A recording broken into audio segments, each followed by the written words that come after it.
Baik, selamat pagi Bu Yesi. Selamat pagi, Pak. Ibu sedang sibuk nggak Bu hari ini? Saya ingin bicara sebentar Bu. Kebetulan saya tidak ada jam mengajar hari ini, Pak. Ada apa ya, Pak? Jadi gini Bu, saya ini ada sedikit masalah. Dan menurut saya, Ibu Yesi bisa membantu menyelesaikan masalah saya. Wah, terima kasih, Pak, atas kepercayaannya kepada saya. Kira-kira masalahnya ada apa ya, Pak? Jadi gini Bu, saya ingin mendapat solusi ini dari permasalahan yang saya hadapi, yaitu kurangnya antusias mahasiswa dalam melaksanakan program sholat zuhur berjamaah di sekolah Bu. Oh iya, seingat saya, Bapak menjadi koordinator untuk program sholat zuhur berjamaah di sekolah ya, Pak? Apakah itu betul? Iya Bu, betul Bu. Lalu ada masalah apa dengan program itu, Pak? Bisa diceritakan? Jadi begini Bu, saya melihat pelaksanaan pembiasaan sholat zuhur berjamaah yang menjadi program saya itu belum diikuti oleh semua siswa Bu. Oh, baik. Kalau dinilai menggunakan skala 1 sampai dengan 10, kira-kira keterlaksanaan program Bapak ini ada di nilai berapa ya, Pak? Menurut saya masih di skala 6 sih Bu. Oh, masih bisa ditingkatkan berarti. Iya Bu. Lalu untuk bisa meningkatkan program ini, apa yang sudah selama ini Bapak lakukan? Selama ini saya sudah melakukan beberapa aktivitas Bu. Yang pertama saya ini selalu mengecek Bu ke masjid waktu sholat zuhur tersebut. Namun yang mengikuti sholat itu masih belum seperti maksimal Bu. Jadi belum sesuai dengan yang kita harapkan gitu. Lalu saya ngecek ke kantin Bu, ke kantin, ke ruang kelas, ke WC dan tempat lain yang biasa digunakan untuk duduk santai Bu. Saya melihat memang ada beberapa siswa yang sedang santai, makan siang, padahal mereka seharusnya sholat zuhur berjamaah Bu. Oh, masih banyak siswa yang belum ikut sholat ya, Pak. Iya Bu. Kalau saya boleh tahu, apakah Bapak sudah menanyakan alasannya kepada mereka, kenapa kok mereka tidak sholat? Sudah sih Bu. Saya udah nanya, menurut mereka karena tidak adanya pengecekan siswa Bu yang sholat atau tidak. Jadi mereka tuh tidak dicek Bu. Jadi yang sholat nggak sholat ya dibiarin aja gitu. Jadi guru pun tidak ikut sholat. Jadi mereka ya memilih hal lain dan sholatnya nanti gitu. Kalau udah sepi gitu katanya.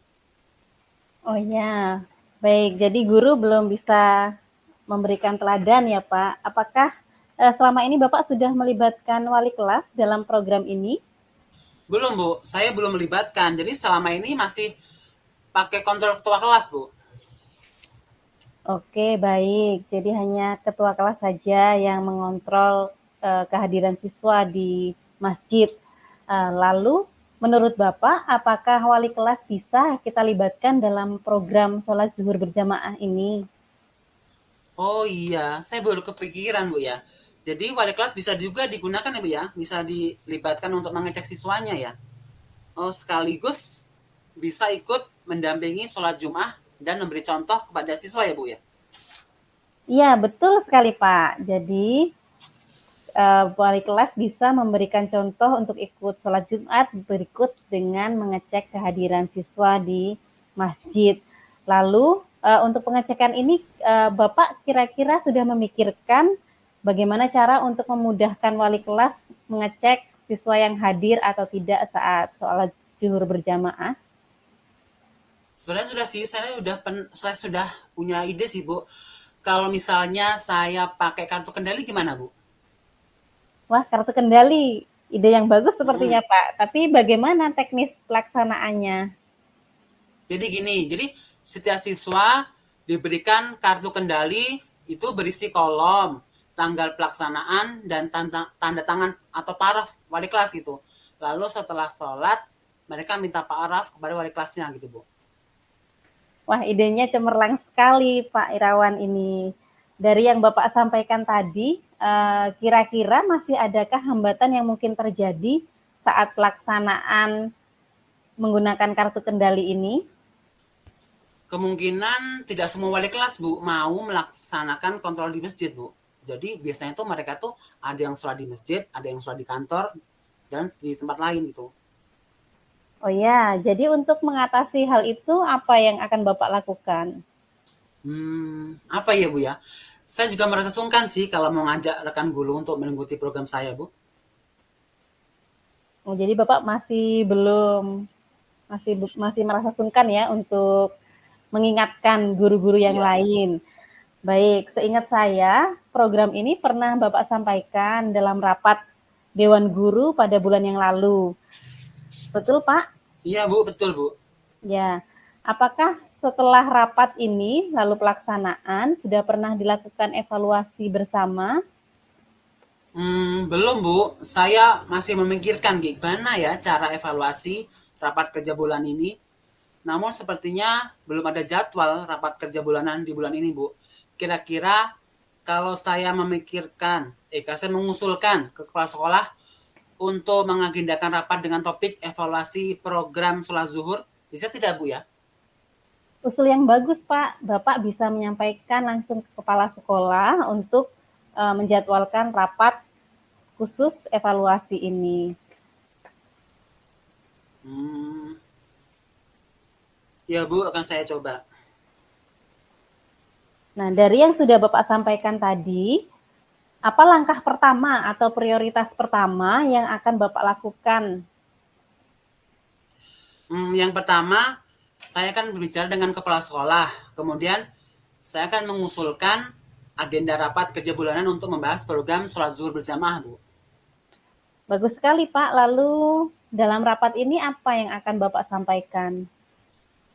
Nanti saya akan sampaikan permasalahan yang terjadi pada pelaksanaan program sholat zuhur berjamaah dan mengusulkan pembuatan kartu kendali yang ditandatangani oleh wali kelas tersebut. Wah, langkah yang Bapak ambil tepat sekali. Saya setuju dengan ide Bapak. Lalu, bagaimana cara Bapak menentukan apakah tujuan Bapak sudah tercapai atau belum? Ya, saya bisa ngecek langsung ke masjid, Bu. Jadi waktu sholat zuhur saya akan mengecek anak-anak ke masjid gitu. Lalu berapa lama Bapak akan melakukan kegiatan pengecekan ini? Saya akan mengecek langsung selama 1 bulan, Bu.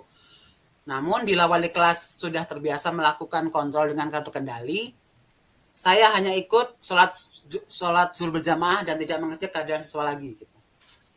Wah, hebat sekali Pak kalau kegiatan ini bisa berjalan dengan baik sesuai dengan rencana Bapak.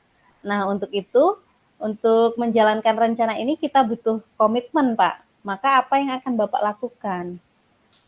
Saya akan mengikuti sholat zuhur berjamaah secara konsisten sekaligus mengecek pengisian kartu kendali siswa tersebut oleh wali kelas. Ya, untuk kegiatan pengecekan ini tentunya Bapak tidak bisa sendirian dengan jumlah siswa yang sangat banyak, begitu ya Pak. Jadi, siapa yang bisa membantu Bapak dalam menjalankan komitmen ini? Saya pikir semua wali kelas, Bu, bisa ikut membantu saya. Oke, jadi semua wali kelas akan ikut membantu Bapak dalam pelaksanaan pengecekan sholat zuhur berjamaah ini ya Pak. Ya, Bu. Lalu setelah kita melakukan pembicaraan ini, Bapak akan melakukan apa? Setelah ini saya akan menemui kepala sekolah, kemudian saya akan membuat kartu kendali, Bu. Ya, bagus sekali Pak. Dan sekarang setelah Bapak memaparkan rencana Bapak tadi, bagaimana perasaan Bapak sekarang? Alhamdulillah Bu, saya udah merasa lega, jadi udah menemukan titik terang untuk mengatasi permasalahan saya tersebut. Wah, syukur sekali kalau Bapak sudah merasa lega. Semoga rencana yang sudah Bapak susun tadi bisa terlaksana dengan baik ya. Ya Bu. Amin. Terima kasih Bu sudah meluangkan waktunya dan mendengarkan permasalahan dari saya. Terima kasih kembali Pak. Selamat pagi. Baik Bu, selamat pagi.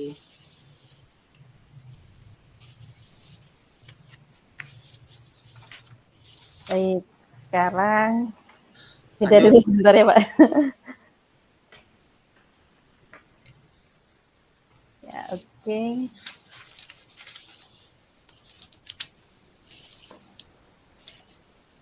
Sudah bisa dimulai untuk Ya. yang berikutnya? Ya, silakan Bu. Oke.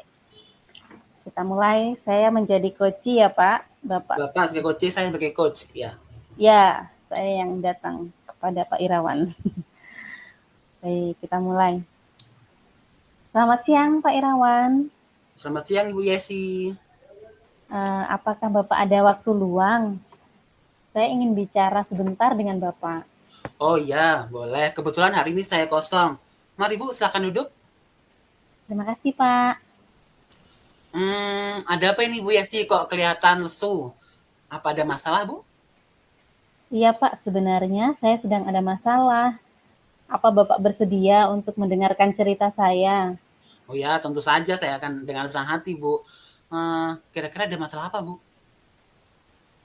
Sebenarnya saya ada masalah saat mengajar di kelas, Pak. Ya. Anak-anak ini kok tidak kooperatif saat pembelajaran berlangsung. Saya bingung bagaimana harus mengatasinya, Pak. Saya ingin anak-anak itu mengikuti pembelajaran dengan senang, bahagia. Tapi juga bukan untuk main-main, begitu. Ya. Jadi, apa yang Ibu harapkan dari pertemuan kita ini? Ya, saya mengharapkan kita bisa menemukan solusi atas permasalahan saya, Pak. Oke. Sekarang coba Ibu ceritakan dulu. Sebenarnya masalah itu di kelas itu seperti apa? Begini loh Pak, anak-anak itu kan boleh memakai HP untuk mencari informasi tentang materi pelajaran. Saya juga beberapa kali menggunakan kuis online. Jadi mereka harus menggunakan HP. Tapi beberapa anak itu malah membuka media sosial, ada juga yang malah menonton YouTube atau membalas chatting dari orang lain. Saya sudah menegur sebenarnya Pak, tapi mereka masih mencoba membuka kalau saya tidak ada di dekat mereka atau tidak memperhatikan saat mereka membuka.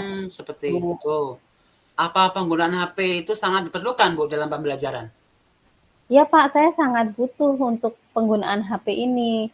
Pertama, biasanya saya pakai untuk asesmen formatif, baik di awal maupun di akhir, untuk mempercepat waktu ya Pak, jadi efisiensi waktu.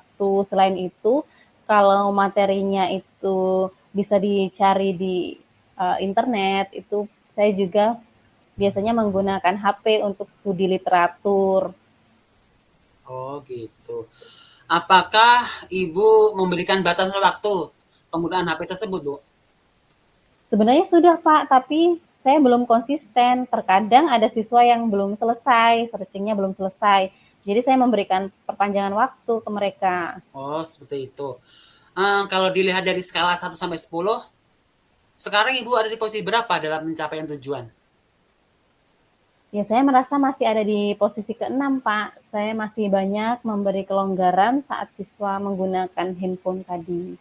Jadi masih ada kelonggaran ya.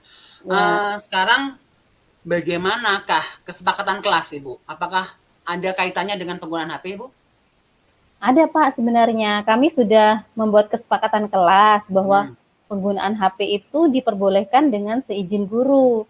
Nah, masalahnya saat menggunakan HP ini, mereka kan sudah dapat izin dari saya sebagai seorang guru. Tetapi saat sudah mendapat izin itu masih ada yang mencari-cari kesempatan untuk membuka media sosial atau chatting, atau bahkan ada yang sampai sempat menonton di YouTube begitu. Iya sih, namanya anak-anak ya.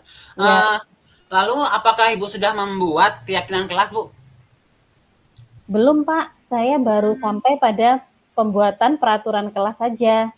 Kalau keyakinan kelas itu apakah bisa dibuat dari peraturan kelas ya Pak? Iya, iya Bu bisa Bu. Jadi menurut Ibu nilai kebajikan apa yang perlu ditanamkan dari peristiwa yang Ibu alami sekarang ini? Yang pasti menghargai diri sendiri dan orang lain ya Pak, dengan tidak membuka handphone atau membalas chatting saat pembelajaran, itu artinya dia menghargai gurunya. Lalu kalau saya membuat keyakinan kelas yang disepakati oleh seluruh anggota kelas, apakah itu bisa digunakan untuk mengingatkan siswa juga, Pak? Iya Bu, iya Bu, betul sekali. Setelah membuat keyakinan kelas, kira-kira apa lagi yang bisa Ibu lakukan? Apa ya Pak?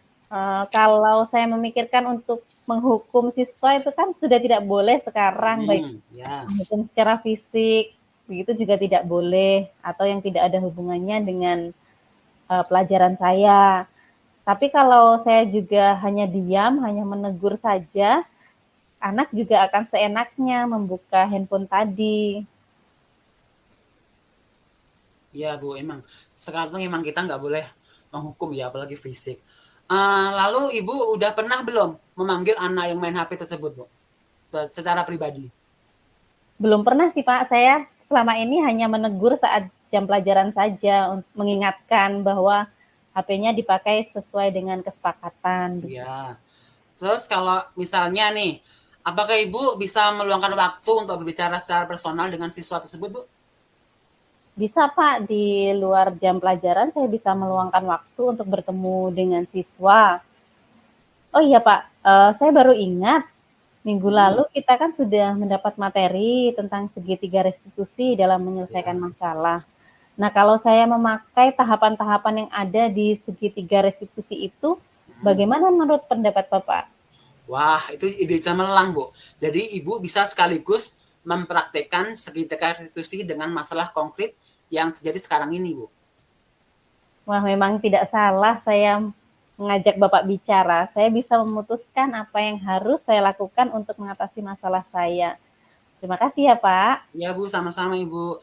Jadi, setelah pertemuan ini, apa langkah pertama yang akan Ibu lakukan? Yang pasti saya akan membuat keyakinan kelas tadi, Pak. Lalu, Lalu saya akan meminta ketua kelas untuk memberikan tanda tangan sebagai persetujuan bahwa keyakinan kelas ini sudah dibuat bersama antara guru dengan wah, siswa. bagus sekali ide, Ibu. Sangat luar biasa, Bu. Terus, apa indikator keberhasilan dari langkah yang Ibu buat tadi? Siswa bisa menghargai guru dengan tidak bermain HP untuk keperluan lain, Pak, yang tidak ada hubungannya dengan pembelajaran. Jadi dia Baik, menggunakan handphone dengan bijak. baik, Bu. Oke. Izin Semoga harapan Ibu izin tercapai ya. Bapak Irawan dan Ibu Valentina, Kalau jika masih ada yang sudah main-main, 30 menit, Bapak dan Ibu saya akan kembali ke memanggil Sarpas Mendikbud, Badi. saya bisa buka Bagus sekali, punya Bu. kawan-kawan karena kelompok Pelaksanaan Ibu membutuhkan konsistensi. bisa bergabung Siapa yang ya akan Ibu Bapak dan Ibu. ajak dalam menjaga komitmen, Bu? Ya, kasih. Ya, ya, saya akan mencoba bekerja sama dengan wali kelas untuk kolaborasi jika ada siswa yang bermasalah, Pak. Ya. Jadi setelah sesi pertama ini, Ibu akan melakukan apa? Saya akan langsung membuat keyakinan kelas saat jam pelajaran saya, lalu menerapkan segitiga restitusi jika ada masalah yang timbul. Bagus sekali, luar biasa. Semoga Ibu dapat menjalankan dengan baik ya, Bu. Amin. Terima kasih Pak sudah meluangkan waktu untuk mendengarkan permasalahan saya. Ya, Bu, sama-sama. Selamat siang, pagi. Selamat pagi.